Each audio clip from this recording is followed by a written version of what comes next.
Hello everyone, welcome to part 2. So we're going to be talking a lot about wind directions and conditions. We're going to start with the onshore wind direction. So we've got a little rider here and his wing. The wind direction is onshore, and these bars kind of show the waves coming into the beach. So with an onshore wind direction, once you start riding the waves, you're naturally going to be riding the waves directly into the shore, at least when you start. And it's a pretty good direction. It might be a little bit difficult as a first direction to try, but as I say, it is likely to be the most common direction that you're probably going to get. So yeah, one of the biggest issues with onshore wind going with the waves is the fact that you'll be effectively running away from the wind. And it is quite possible that, especially if the wind is light, that you can run over the top of your wing. The wing will just kind of drop down in front of you, your board will run into it, and that might well be the end of your wave ride. There are some things you can do to improve this. Raising your wing up above your head higher. There tends to be a little bit more wind there, and the wing has kind of got further to drop down. Or you can actually start riding across the waves, which is a little bit more advanced, but it will allow you to get more out of these onshore conditions. In general, I think onshore waves are a pretty good condition to be going out in. You can quite easily ride in either direction, and as long as you've got a nice big open beach, you've got plenty of room. The onshore wind does tend to make the waves a little bit more crumbly and less powerful, but that's not necessarily a bad thing. You won't get big dumping powerful hollow waves generally in onshore winds, and yeah, in general I think it's a pretty good direction to really cut your teeth on.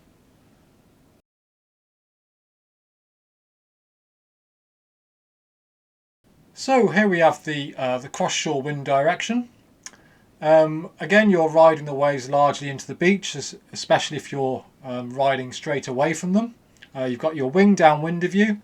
But one big advantage of cross-shore wind is that it's much less likely that you're going to be tripping over your wing, especially when you're just riding in the direction of the waves. The wing will generally swing round behind you a little bit more as you gain speed towards the beach, and generally it's a very comfortable wind direction to be riding in. It does matter as you improve which direction you do ride along the wave. If you are riding particularly downwind along a wave, of course you can get into that situation all over again, where you're getting too fast away from the wing and the wing can drop down, so you need to be a little bit careful with that. And in the opposite case, when you're riding upwind, your wing can actually cause quite a lot of drag, especially when the wind is strong, and this can limit sort of how far you can go upwind. Now, one thing I'm going to move on to when we talk about locations is actually the way that the reefs and the waves are actually breaking on the particular part of your beach, and this becomes particularly important in the cross-shore directions. Often waves will be breaking in a particular direction, and the way the wind is going really affects the way you can ride, and it's very important to kind of consider this when you're doing your spot selection before your session. One other thing that's really nice about cross-shore wind in the waves is it's very, very easy to get out through the waves. As long as you've got the power, you can point the board straight into the waves and you can get straight out with no trouble whatsoever. Of course, in the onshore wind direction, it's a battle all the way out as you're trying to get upwind.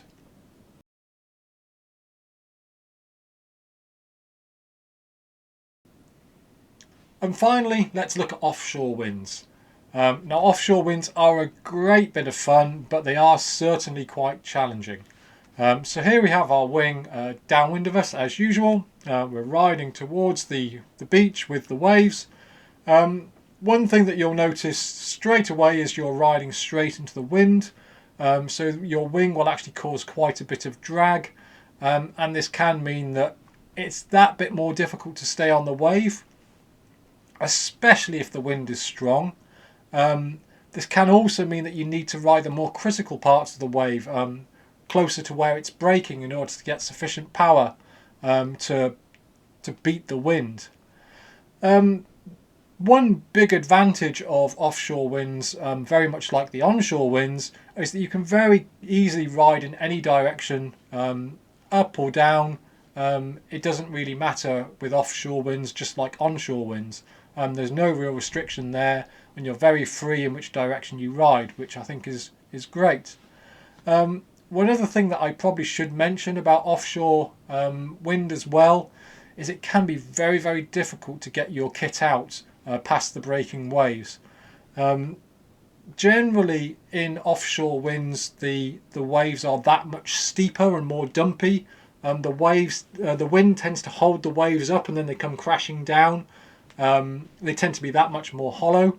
And yeah, this can make it quite difficult to get out. In addition to this, you've got the awkward condition that the fact that you're trying to get out, you're pointing your board into the wind, your wing is wanting to fly in this kind of position, and the waves are dumping down on the trailing edge of your wing. And it can be really difficult to manage your board, your wing, without getting them clipped and washed in. It can be very, very difficult to actually launch in offshore wind conditions. Ideally you want a nice sheltered bay where you can actually get out of the waves and get out without all the waves breaking on top of you. Otherwise it can be really quite difficult to get out in offshore waves if they are of any size at all. So definitely be careful with that, and I have ruined quite a lot of kit before I've even got out trying to get out in offshore waves.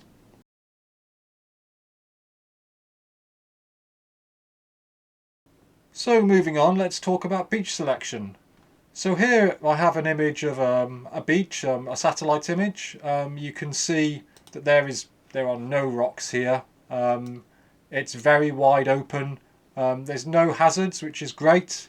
I would recommend always kind of having a look on Google Maps or the equivalent before you go to any new beach. But one real difficulty you're going to have on a beach like this is actually getting out in the first place. The second the waves start getting over about 3 foot, 4 foot, unless you're particularly skilled or lucky, you probably are going to have some difficulty getting out here. It's also worth kind of having a look around to see if there are any other areas on this beach where you might get some help. So up here we kind of have a little headland, but it doesn't look any easier around here. If we scroll along, there is another little rocky outcrop here, and you might think that maybe you could get out here. It does certainly seem a little bit more sheltered here, but you do kind of have these rocks either side, and whether you're likely to hit your foil on one of these, maybe you better not do it here. But on this other side it kind of looks okay. You've got a nice little bit of shelter, and you could get out and either ride around if you wanted to go here, or possibly go and play in the waves further down here. That would be a pretty cool place to launch, and it might mean that this beach is kind of okay.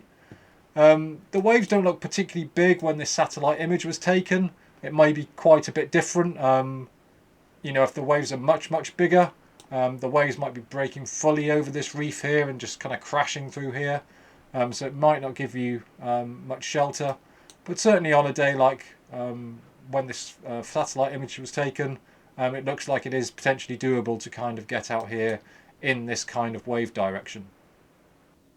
Now to contrast, let's look at a beach which offers a massive amount of protection. Now presumably the waves are coming from the north on this day, and it's the same day where the previous image was taken. And as you can see up in this top corner there are no waves at all. And as you start to move down the beach, you can see the waves starting to increase as it becomes more and more exposed. So yeah, if you were to go out on a day like today, you could launch in absolute safety up in this corner. You might have quite a ride down the beach to actually get into the waves. But yeah, this would be a great safe launch and landing location. But this is only in this particular wave direction. You know, if the waves were more kind of easterly or even kind of southeasterly, you could find that this safe harbour really doesn't give you that much protection at all. It is also worth looking at the reefs in a bay like this. As you can see, there's a reef here, there's a reef here. The waves aren't big enough to actually break on these reefs, apart from perhaps this little bit here. But this is a very important consideration which I'll go into a little bit later. If we did have an easterly or southeasterly swell, and maybe the tide were a little bit lower than it is in this image, and we could still get quite a bit of protection from these reefs. You'd likely get some very sheltered conditions on the inside here and round the corner, so you could launch and ride the waves up along here. Or possibly in this channel here you could get a lovely sheltered area, and then you'd actually get out into the waves kind of round here. So even though this top area wouldn't give you shelter, you could still find some if you made use of these reefs. It is worth saying that it's very valuable to get used to your local beaches and understand what they're like at all stages of the tide. This information will prove really, really valuable and allow you to kind of get out in safety and make the most of your sessions on any given tide or wave direction.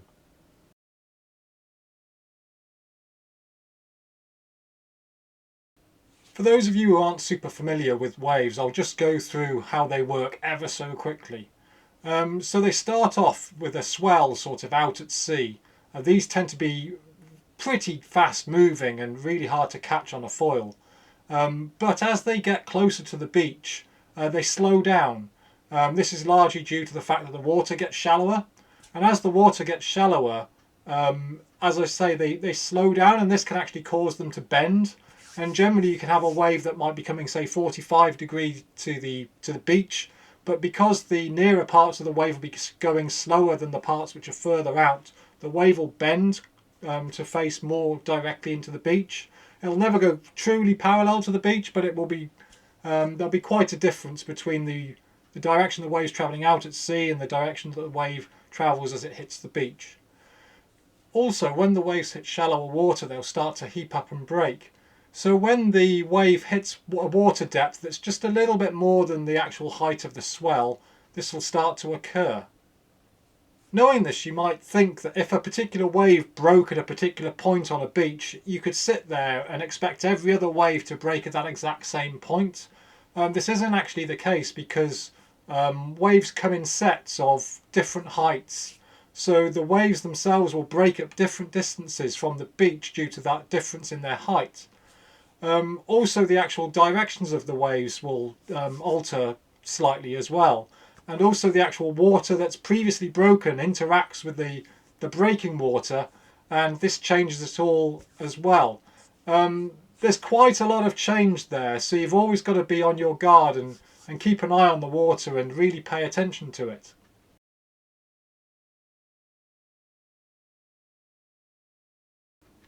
So as we move on, I want to talk about the various phases of a wave. I've got a nice little video I've got here which shows it fairly nicely. So I'm going to talk about these in kind of various colours: blue, green, yellow, red and white. So where I am now, there's waves coming in, well, mainly swell coming in. These are unrideable, so I'd call these in the blue phase. So in a second I'm going to attempt to catch the wave. So as you can see, there's very little wave there at all really, and I was just having to pump to actually keep on this swell at all. And soon we move into what I would call the green phase, which is about here. So this is where the wave is kind of perfectly rideable. You could ride this forever if it continued in this phase. This is like where you want to be starting to catch the wave. As we proceed a bit further, we're now getting towards the yellow phase. So the wave is really starting to heap up and get some power in it. This is a really nice phase of the wave to actually be riding it. And as we move on, it's going to start thinking about braking. You can start to see that lip starting to feather. This is what I would call the red phase. This is kind of really for more advanced riders, I'd say. And yeah, we're definitely in the red phase now, and just now we're in the white phase where the wave has broken and we've got white water. So we've kind of got white, then red, then yellow, and then green, and then it probably stays green all the way along the beach there. And I'll be referring to these phases in the coming part of the video. So just to recap, so it's blue currently, just transitioning into green now. We're getting into yellow now, and now red and white.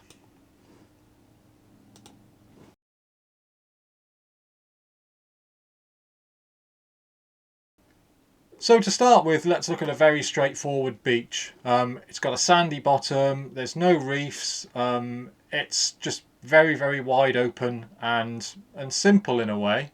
So I will add some waves now coming directly into the beach, just indicated by these bars. And what we're likely to get is, we're likely to be having kind of blue waves out here. So maybe blue, blue, blue. Then we'll probably get green for a while. Then it'll transition to yellow and red, and then we'll have white all the way in. It's kind of predictable in a way. You kind of know when you're out here that you're going to be in fairly unrideable waves, and at a certain point they'll become rideable, and then it'll progress through the various phases through yellow and red, and then breaking into white. You kind of know that once you get a certain distance from the shore, the wave is going to break, and you know, it's kind of simple in that kind of regard. The length of your ride is going to be fairly limited, because you're always going to be riding in towards the beach on the wave, and you know, sooner or later you're going to be hitting those red and yellow phases, and are going to have to decide whether you want to jump back out. If we alter this so that the waves are coming in at an angle, you know, your wave fronts will alter and be a bit like this. The actual swell might be, you know, 45 degrees, but actually when it will break, it won't break at that angle. It'll break at a much more shallow angle like this. And similarly, you'll get basically blue areas out here, you know, green and yellows, and then reds and whites on the inside. But the interesting thing you have with this kind of direction is you'll have white here, and then red and then yellow. And if the wind is blowing in this kind of direction, you know, from the west in this example, you can actually ride along the wave face. So as it's coming in, it's effectively getting less shallow and less critical, you know, the further along the wave face you get. So if you're riding in this direction, you can ride for a long time, potentially. Whereas if the wind is blowing in this direction, it's blowing you into more and more critical areas. So effectively, it's cutting your ride short. So it is really beneficial in these kind of on these kind of beaches to actually be riding kind of away from the swell. So in this direction, because it will make your ride longer.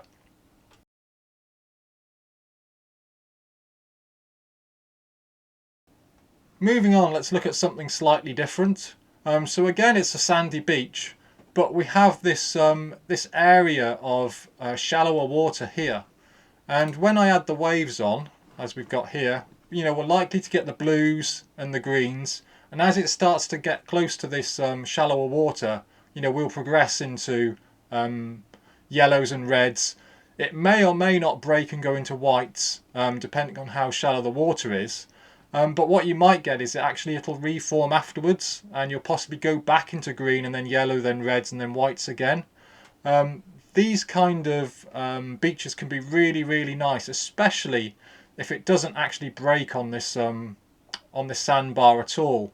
So you can catch it in the green areas here, ride it through the yellow, maybe we'll get close to the red, and then it'll mellow out a bit, and then you can actually continue riding it again as it softens up and then goes back into the more critical parts closer to the beach. You could just actually play around this area as it's going from green through yellow to maybe near red and then back to green again. You can have a lot of fun in these kind of areas, and these are really good conditions for not just wing foiling but for prone foiling and for sup foiling as well. These beaches are really, really good, especially at the right state of tide. Of course, if the tide gets too shallow, it'll start breaking on this sandbar here, and it might not be quite so good because effectively you've just brought the beach closer, if you know what I mean. But yeah, these are a good beach to keep an eye out for and to try.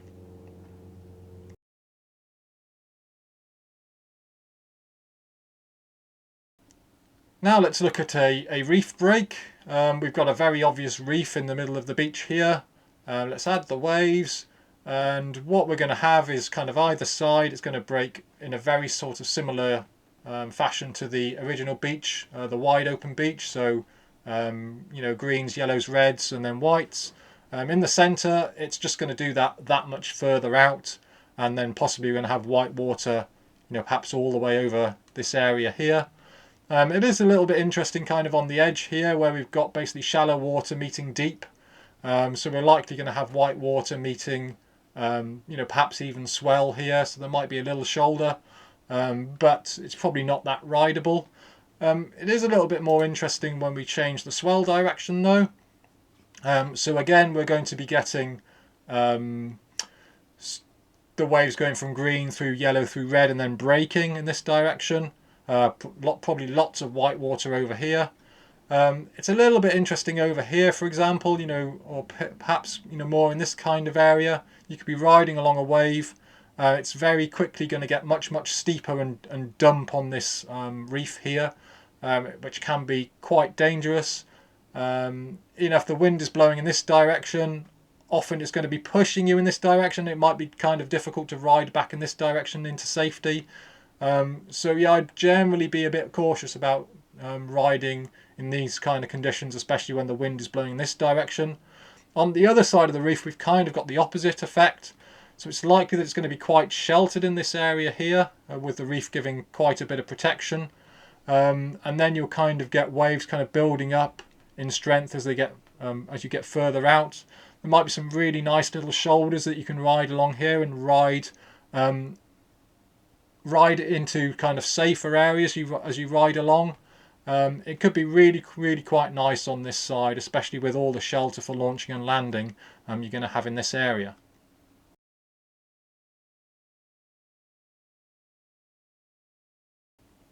And to finish off, let's look at a really sheltered beach.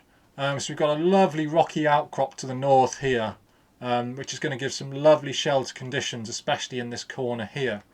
So if I add our waves on like this, it's likely that it's going to be very, very easy to launch and land in this corner, and the waves will get progressively bigger as you go further out into the bay.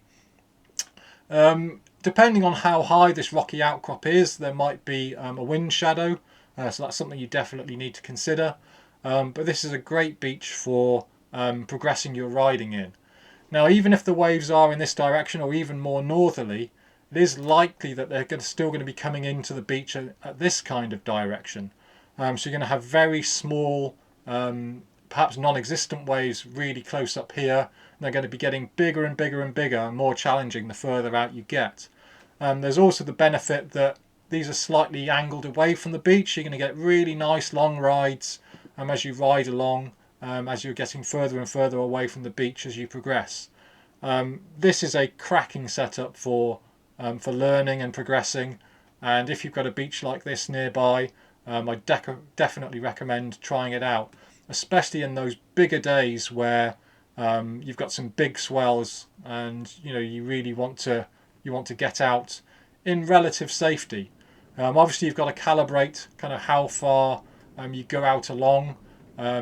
Stay within your limits and don't go too far out into perhaps the very big swells that you might get, which are fully exposed from the swell direction further south down the beach. So that pretty much wraps it up for this part. In the next section we are going to be talking about actually how to ride the waves, and hopefully everything I've talked about in these first two parts is going to help you give the grounding to really make the most out of that. So I'll see you then.